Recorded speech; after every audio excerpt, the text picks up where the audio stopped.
नमस्कार भाइयों। आज मोदी जी ने काले धन पे कुछ बातें रखी हैं। मैं उसमें नहीं जाना चाहता क्योंकि मोदी जी ने तो अपनी मन की बात कर ली, पर मैं जन की बात करना चाहता हूँ। आपको पता होगा कि कुछ सालों पहले बेल्लारी भाई या रेड्डी भाइयों का नाम बड़ा चर्चित था। वो वहाँ के माफिया डॉन हैं जो माइनिंग का माफिया करते हैं। उनके ऊपर कई केस हुए। आज भी एक सीबीआई का केस चल रहा है और लोक आयुक्त की एक रिपोर्ट आई थी कि इन्होंने 16,000 करोड़ का घोटाला किया था। अब कहा जा रहा है कि 16 नवंबर मतलब कुछ ही दिनों में इन रेड्डी भाइयों में से एक भाई की बेटी की शादी होने वाली है। ये इंडिया टुडे की रिपोर्ट है और उसमें 500 करोड़ रुपया खर्च होगा। ये शादी बेंगलुरु में होने वाली है।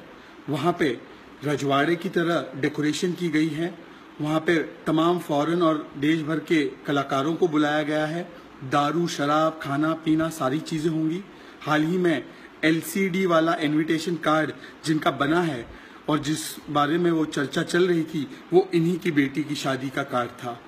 मैं पूछना चाहता हूं कि आज जब मोदी जी मजाक उड़ा रहे हैं पूरे मुल्क का और कह रहे हैं कि 2-4 दिन की बात है, अब वो हो गया 50 दिन की बात है, थोड़ा सहन कर लो, थोड़ा भुगत लो, ये अच्छी बात चल रही है। मैं पूछना चाहता हूँ मोदी जी, ये जो 500 करोड़ रुपए खर्च हो रहे हैं एक ऐसे व्यक्ति द्वारा जिसका नाम घोटाले में आया है, जिसके बारे में सीबीआई और बाकी तमाम एजेंसियां जांच कर रही है, जो जेल जा चुका है, ये शादी कैश से हो रही है? अगर हो रही है तो इनके पास कौन सा कैश है? क्या ये पुराना कैश है या आपने उनको 2000 और 500 की नई नोटें मुहैया कराई है? जनार्दन रेड्डी और तीनों रेड्डी भाइयों का क्या लेना देना है बीजेपी के साथ, ये शायद ये चित्र ही आपको बताएगा। आपको पता होगा कि सुषमा स्वराज का जब चुनाव बेल्लारी से हुआ था तब ये इनके चुनाव को मैनेज करते थे। उसके बाद कर्नाटका में तमाम सरकारी जब फैसले होते थे, बीजेपी की सरकार थी, येदियुरप्पा की सरकार थी, तो यही फैसला लेते थे। हालांकि बीच में बीजेपी ने उनसे थोड़ा सा संबंध दूर कर दिया था, पर उसमें कोई सच्चाई नहीं थी। और ये रिपोर्ट बताती है, ये मेल टुडे की रिपोर्ट बताती है कि जनार्दन रेड्डी को ना कभी बीजेपी से निकाला गया, ना उन्होंने कभी बीजेपी छोड़ी। जहां तक बात है बाकी के 2 बेल्लारी भाइयों की, तो उनको बीजेपी ने फिर से शामिल कर दिया गया था। तो ये तीनों भाई जो है आज बीजेपी में है और बीजेपी के लोग 500 करोड़ रुपया खर्च कर रहे हैं एक शादी में। मैं पूछना चाहता हूं मोदी जी, जो लोग लाइन लगाकर अपना पैसा निकालने के लिए खड़े हैं, उनको तो आप अमित शाह और बाकी के आपके नेता कह रहे हैं कि ये लोग 2G स्कैम वाले हैं जो 4000 रुपया अपना निकालने जा रहे हैं। उनको आप कहते हैं कि ये आतंकवादी है, ये काला धन वाले हैं। और ये जो 500 करोड़ रुपया खर्च कर रहे हैं अपनी बेटी की शादी में, जिसका कोई हिसाब किताब नहीं है। ये लोग मंत्री थे आपकी सरकार में, ये लोग आपकी सरकार में इनको बड़े बड़े ओहदे हासिल थे, ये आज भी बीजेपी में है। मुझे आप बताइए कि इनके ऊपर क्या कार्रवाई की जाएगी? जिनके पास 2500 करोड़ है उन पे तो आप कोई नकील नहीं कस रहे हैं।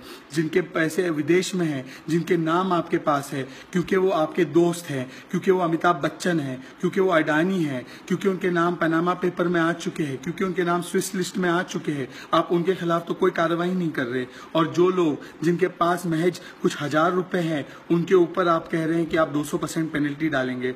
और आपके एक समर्थक बाबा रामदेव हमसे कहते हैं कि जब युद्ध होता है तो सैनिकों के जवान कई दिन भूखे रहते हैं, क्या हम नहीं भूखे रह सकते? मैं बाबा जी से पूछना चाहता हूँ, बाबा जी आपकी तो पतंजलि हर चीज़ का प्रोडक्ट बनाती है, चावल, दाल, आटा, हनी, सब चीज़ बना रही है आजकल पतंजलि। तो देश को भूखा रखने से अच्छा आपकी जो ये बड़ी कंपनी बन गई है, 2.5 साल में 30,000 करोड़ 25,000 करोड़ की कंपनी बन चुकी है, उसके दुकानें खोल खोल कर आप जो गरीब जनता है, जिसके पास पैसे नहीं है, जो त्राही त्राही मचा रही है, जो पूरा दिन भर लाइनों में खड़ी है, क्यों नहीं आप उनको पतंजलि के प्रोडक्ट दे देते? क्यों नहीं उनको दाल, चावल, आटा जो भी इनको चाहिए अपनी दुकान से फ्री में दे देते हैं? वैसे भी आप बाबा जी हैं, आपको पैसों की तो वैसे ही जरूरत नहीं है। हाँ, ऐसा ना हो कि आप जो पैसा इकट्ठा कर रहे हैं वो बीजेपी वालों का काला धन है और उसको सफेद कराने का पूरा एक आप स्कीम और स्कैम चला रहे हो पतंजलि के द्वारा। अगर ऐसी बात नहीं है तो मेरी आपसे दरख्वास्त है बाबा जी कि आप अपने पतंजलि के दुकानों को खोल खोल कर लोगों को फ्री के प्रोडक्ट दें, अन्यथा अपनी जो सलाह है अपने पास ही रखें। और मोदी जी, जनार्दन रेड्डी के ऊपर कब कार्रवाई करोगे? आपने सर्जिकल स्ट्राइक देश की जनता पर तो कर दिया, पर कम से कम रेड्डी भाइयों पर, अडानी पर, अमिताभ साहब पर, अजय देवगन पर, जिन्होंने पैनामा लीक्स में अपने नाम को ऊंचा किया है, उन पे भी सर्जिकल स्ट्राइक कीजिए। तब तो हम माने कि ये काले धन की बात है, ये आपके मन की बात नहीं।